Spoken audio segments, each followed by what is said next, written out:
Bonjour. Aujourd'hui, je voulais parler des moments d'espoir, en fait, qui sont intervenus dans mon parcours de ciblé. Puis je pense aussi, sans vouloir parler en leur nom, de parcours d'autres personnes ciblées depuis des années. Parce que des moments d'espoir, on en a eu. Il y en a encore et il y en aura sans doute encore. Et ça finira bien par payer, c'est ce que je me dis en tout cas. Et même si ceux passés auxquels moi j'ai cru, peut-être d'autres aussi, ça s'est soldé par de cruelles désillusions, je continue quand même à penser qu'à un moment donné, ça finira par payer, que le harcèlement dont on est victime sera reconnu par les autorités, voilà, et par le plus grand nombre. Donc, quand j'emploie le mot victime, encore une fois, c'est pas histoire de se victimiser, c'est juste mettre les mots sur les choses. On est victime proprement parler, voilà, d'un harcèlement. C'est pas pour autant qu'on se victimise et qu'on se, comment dire, qu'on se plaint en permanence ou autre. C'est juste un constat. L'histoire, elle est jalonnée de scandales révélés, de secrets défense levés au bout de 30 ans, enfin voilà, des révélations en tout genre. Donc il n'y a pas de raison non plus, pour certains réseaux qui ont été démantelés, hein, je parle de toutes sortes de trafics, il n'y a pas de raison que ce qui se cache derrière le harcèlement dont on est l'objet ne soit pas dévoilé un jour. Voilà. Alors c'est sûr que c'est un peu long. Et on espère que, enfin moi je continue de croire qu'à un moment donné, ça va finir par se savoir et que ça nous sortira d'affaire. Et si on n'est plus là, que ça sorte au moins d'affaire ceux qui seront confrontés après nous, quoi. Mais je veux y croire, quoi. Le temps nous donnera raison. Voilà. Parce que pour l'instant, on est encore pris pour des pestiférés. À un moment donné, ça fait beaucoup quand même de pestiférés, non? Donc, toujours est-il que pour moi, il y a eu deux événements. Je suis ciblée depuis plusieurs années par des tirs d'ondes électromagnétiques envoyés par mes voisins en premier lieu. Hein,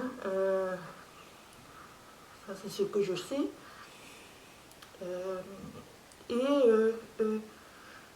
Il y a au moins deux événements dans mon parcours de personnes ciblées qui m'ont fait croire que ça allait se savoir et qu'on allait s'en sortir en fait. Hein. Enfin, que moi et les autres cibles allaient s'en sortir. Le premier, on a surnommé ça depuis le syndrome de la Havane, hein, comme la presse aime bien donner des titres comme ça, qui portent, hein, même si par la suite les investigations s'arrêtent assez vite. Donc le syndrome de la Havane, c'est quoi? Ça s'est passé en 2016, il y a des diplomates américains et canadiens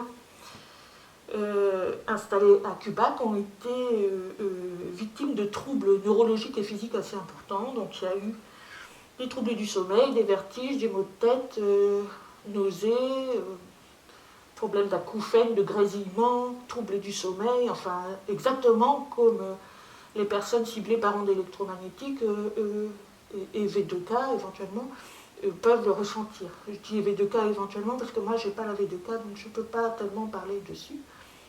V2K c'est les voies dans le crâne donc, qui procèdent sans doute du même matériel utilisé pour envoyer des ondes, donc de la torture high-tech, ni plus ni moins. Et moi en tout cas, je pense que d'autres cibles aussi, parce que ça a été beaucoup relayé sur les réseaux sociaux par les personnes ciblées, en tout cas moi j'y ai cru, sans vouloir parler au nom des autres, et je me suis dit, ça va ruisseler, quoi, forcément, et arriver jusqu'à nous, quoi, civils, harcelés de la même manière. Bon, déjà, quand j'ai entendu parler, moi, de ce phénomène, parce que ça s'est passé en 2016, mais le gouvernement américain n'en a parlé qu'en 2017. Et quand j'en ai entendu parler, j'ai directement passé à des attaques à micro-ondes, étant donné que j'avais exactement les mêmes symptômes. La presse internationale parlait d'attaques mystérieuses.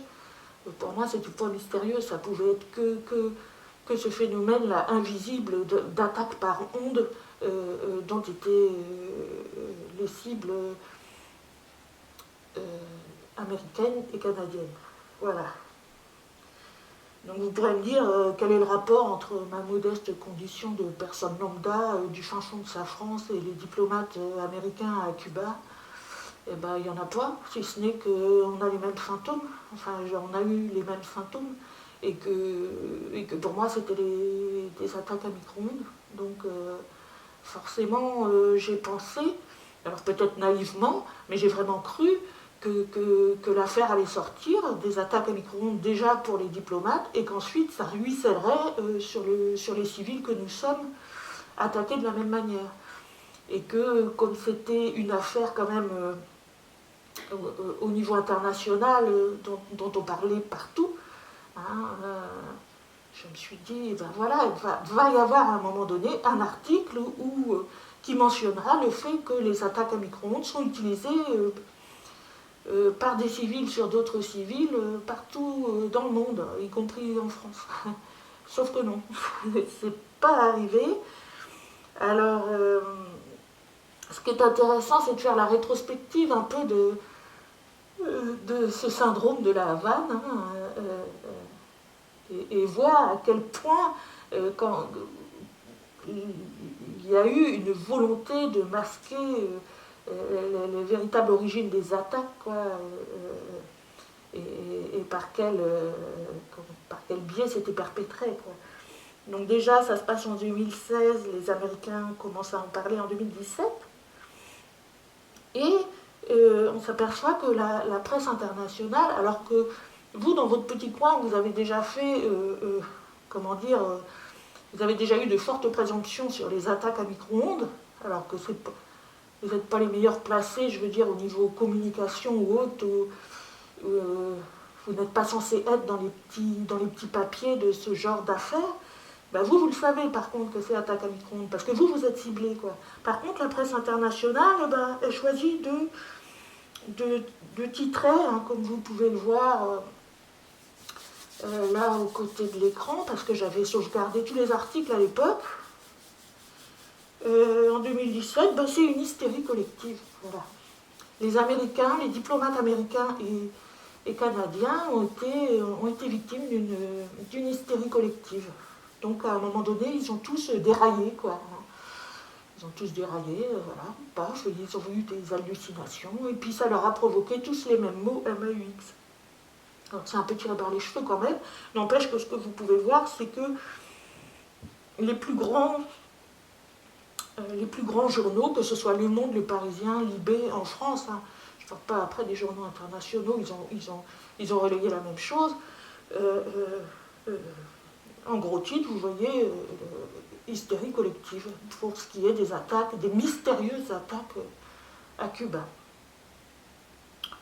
Alors, en 2018, il y a quand même une certaine partie de la communauté scientifique qui résiste un peu à ça, hein, parce que c'est quand même un peu tiré par les cheveux, et qui dit que c'est probablement des attaques acoustiques. Alors, attaques acoustiques, moyennant un amplificateur de fréquence, enfin certains vont décrire les choses comme ça, comment dire, susceptible d'arriver de cette façon, un amplificateur de fréquence avec des sons inaudibles pour l'être humain, mais qui se produiraient au niveau intracrânien et tout. Donc là, ça s'approche quand même plus de la vérité, hein. Mais c'est balayé en 2019 par l'hypothèse des ailes de grillon. Donc là, vous le voyez en titre, hein, j'invente pas, hein, c'est relayé par des journaux tout à fait sérieux, que du coup, les attaques mystérieuses, hein, parce que toute la presse fait ses choux gras là-dessus, sur les attaques mystérieuses des diplomates, ce serait en fait le frottement des ailes de grillon qui émettraient des fréquences, et ces fréquences provoqueraient les mots MAUX sur les diplomates, auraient provoqué les mots sur les diplomates et les Américains, les mots que l'on connaît, que j'ai évoqués ci-dessus. Donc là, c'est bien tiré par les cheveux aussi. Jusqu'à ce que, en 2020, quand même, en décembre 2020, les scientifiques se rangent quand même à la conclusion que ce serait bien, alors conditionnel encore, parce qu'il ne faut surtout pas le dire trop fort, que ce serait bien des attaques à micro-ondes qui auraient provoqué ces mots MAUX sur les diplomates américains et cubains, qui ont été ensuite, analysés en milieu médical avec les électroencéphalogrammes et tout, et on s'est aperçu qu'il y avait quand même des lésions cérébrales chez la plupart d'entre eux, donc par ces attaques à micro-ondes. Et là, vous vous dites, voilà, puisqu'ils ont émis cette conclusion, si les attaques à micro-ondes peuvent se perpétrer sur des diplomates, peut-être que certains journalistes, certains scientifiques vont se pencher sur la cause des civils, mais non. Voilà, donc ça s'est arrêté là. Hein.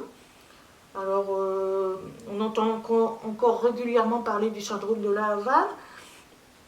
On admet assez volontiers les micro-ondes aussi parce que ça permet de peut-être imputer au pays qu'on n'aime pas la raison de tout ça. Hein, voilà. Après, c'est des guerres, des sortes de guerres froides entre pays qui ne s'apprécient pas de se rejeter la balle.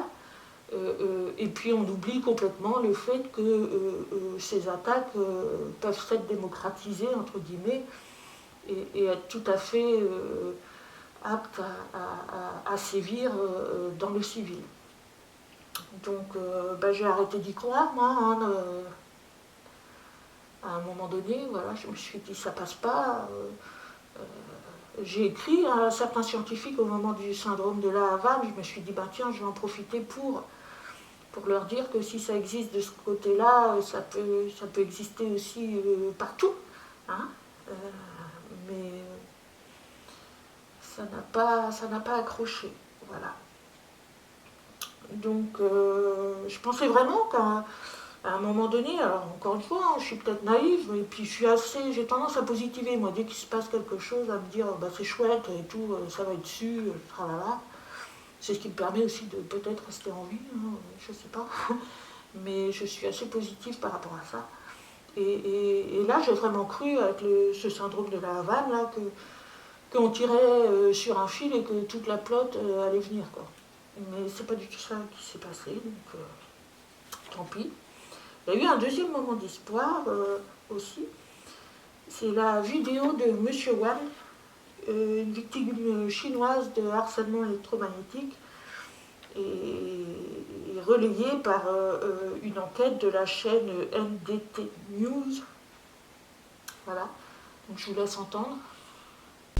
Un type de harcèlement peu connu aurait fait son apparition en Chine, une méthode qui semble tirée d'un roman de science-fiction. Certains déclarent que le régime chinois a développé une technologie spéciale utilisée pour diffuser des informations directement dans le cerveau des gens. Connue sous le nom de harcèlement électronique, elle serait utilisée pour faire taire ceux qui osent s'exprimer. Wang Haibang affirme qu'il souffre de ce qu'il appelle un harcèlement électronique depuis 12 ans. Il a expliqué que tout a commencé après avoir dénoncé un fait de corruption en 2008. Cela était contre le responsable du bureau de la sécurité publique du comté de Woning, dans la province de Jiangxi. Peu de temps après, il a raconté avoir été détenu illégalement, battu, intimidé et piégé. Il a ensuite été impliqué dans un accident de voiture, une mise en scène selon lui. Il a été hospitalisé. Il a expliqué que depuis lors, un dispositif a été employé pour envoyer des informations directement dans son cerveau. They observe my mind with the device and watch my movements. They also use the audio function to send voices to my mind, disturbing me round the clock. Après son séjour à l'hôpital, il dit qu'il a commencé à souffrir de ce harcèlement unique. Wang pense que la police locale est à l'origine de ce harcèlement électronique. Ceci parce que, selon Wang, il lui parle à travers ce système en utilisant leur dialecte et leur accent. They don't talk about anything else. They only talk about what I'm doing, disturbing me no matter what I do. No matter what, they'll make noise and talk to me. Wang nous a confié qu'il entendait parfois 5 ou 6 personnes parler simultanément, voire une douzaine. À son avis, ils se relaient pour lui parler, l'insulter et le fustiger, dans le but de déclencher sa colère et de le faire réagir. Selon lui, la technologie fait en sorte que lui seul puisse entendre le bruit. Il décrit cela comme une interminable bataille dans son cerveau. The local officials are too corrupt. They seek to kill you with this torture. They thought I couldn't last 2 years. They never imagined I would make it this long. Mais la fatigue à long terme de Wang a eu de graves conséquences sur sa santé. Aujourd'hui, il souffre de symptômes tels que des maux de tête, une vue diminuée et des difficultés respiratoires. Malgré les symptômes, Wang dit que sa santé mentale reste intacte. Afin de prouver qu'il n'est pas fou, il a passé 2 IRM et un scanner, montrant que son cerveau fonctionne toujours normalement. Wang est arrivé à Pékin en 2015. Il lui a fallu 4 ans pour obtenir du ministère chinois de la Sécurité publique la confirmation que cette technologie existe. The reception staff of the Public Security Ministry said that they indeed have this kind of equipment. It's very expensive. It's available in all police departments at the county level and above. The equipment can monitor your thinking and send voices to your mind and talk to you in your head. That's what they said. Wang affirme que le Parti communiste chinois, ou PCC, utilise actuellement cette technologie pour contrôler des dizaines de milliers de personnes. Il a également parlé aux autres victimes qui décrivent les mêmes souffrances et le même bruit 24 heures sur 24 dans leur esprit. Certaines d'entre elles n'auraient pas pu le supporter et se seraient suicidées, mais de plus en plus de victimes ont commencé à parler. Le PCC n'a pas caché son intention de transformer le contrôle de l'esprit en arme. La porte-parole du régime, l'agence de presse Xinhua, a réimprimé un article paru l'année dernière dans lequel elle faisait l'éloge de la valeur militaire de cette technologie et de sa valeur en temps de guerre. L'article dit « Le but des armes de manipulation de l'esprit n'est pas de détruire la chair d'un ennemi, mais sa volonté ». Il dit également que la nouvelle technologie ne nécessite pas l'implantation d'une puce dans le cerveau humain. Au lieu de cela, des ondes électromagnétiques, de la lumière, des ondes sonores et des odeurs, entre autres choses, peuvent être utilisées. Alors, la première chose moi, que j'ai faite quand j'ai vu cette vidéo, alors elle a tourné beaucoup sur Facebook, sur tous les réseaux sociaux, notamment par les cibles forcément, parce que pour nous ça a été, encore une fois sans vouloir parler au nom des autres cibles, mais ça a été un grand moment, hein. En tout cas pour moi ça a été un grand moment. Je me suis dit, ça y est, il y a une victime dans le monde de harcèlement électromagnétique qui a été reconnue comme telle par les autorités, même si ce n'était pas par les autorités françaises, mais quand même. Ça a été relayé à la télé, même si NDT News, c'est pas BFM non plus, quoi, mais pour la France, mais bon. Voilà, là encore, ça va ruisseler, quoi. Ils vont finir par nous entendre, voilà, parce qu'il y a peut-être des journalistes qui vont faire des recherches, ils vont cliquer dans Google harcèlement électromagnétique, ils vont taper dans Google harcèlement électromagnétique, et puis, voilà, ils vont découvrir qu'il y a plein de cibles et tout, il y a plein de personnes attaquées par ce biais-là. Non, pas du tout. Pourtant, moi, la première chose que j'ai faite quand j'ai vu la vidéo sur M. Wang, c'est de contacter NDT News par mail, en leur disant qu'il n'y a pas seulement en Chine qu'il se passe ce genre de choses, hein, mais en France aussi, par exemple. Et du coup, j'ai mis l'adresse de mon blog, tout plein de liens. Et ils m'ont répondu, que la vidéo qu'ils avaient diffusée était soumise aux droits d'auteur et qu'il ne fallait pas que je l'utilise comme ça, quoi. Voilà. Donc, c'est pas vraiment ça que j'espérais comme réponse. J'espérais plutôt que, voilà, éventuellement, ils me demandent la suite, des infos complémentaires ou autres. Mais non. Donc, voilà, c'est tombé aux oubliettes aussi, hein. Mais je pense que les moments d'espoir, il y en aura d'autres, voilà, et jusqu'à ce qu'il y en ait un qui paye. Je pense que pour l'instant, on peut compter que sur nous-mêmes encore, et sur la multiplication des témoignages de cibles. Je pense que c'est en ce moment ce qui pourrait peut-être payer le plus, parce qu'à un moment donné, le nombre risque de faire pression, en tout cas j'espère, que le nombre pourrait faire pression sur les autorités pour qu'enfin elles se penchent sur le sujet. En tout cas, pour la partie des personnes qui ne savent pas encore que ça existe, et pour la partie qui sait déjà que ça existe, hein, parce que pareil, il faut quand même penser qu'il y a des personnes qui savent, qui sont au courant et qui ne disent rien, ça puisse faire suffisamment pression pour qu'enfin on lève le voile sur ce type de harcèlement particulièrement grave et totalement illégal, et qui devrait relever d'une loi française, voilà. Donc, oui, j'y crois. J'y crois. Il n'y a pas de raison pour qu'à un moment donné, ça ne se sache pas. Voilà. je continuerai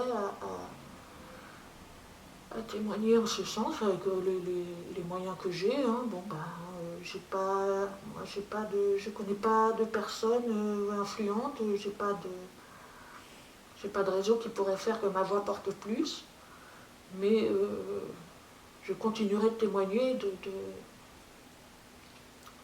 d'essayer de me défendre avec les moyens que j'ai contre ce type de harcèlement particulièrement délétère. Et je ne doute pas qu'un jour ça portera ses fruits. Voilà, bon courage à toutes les cibles et à bientôt.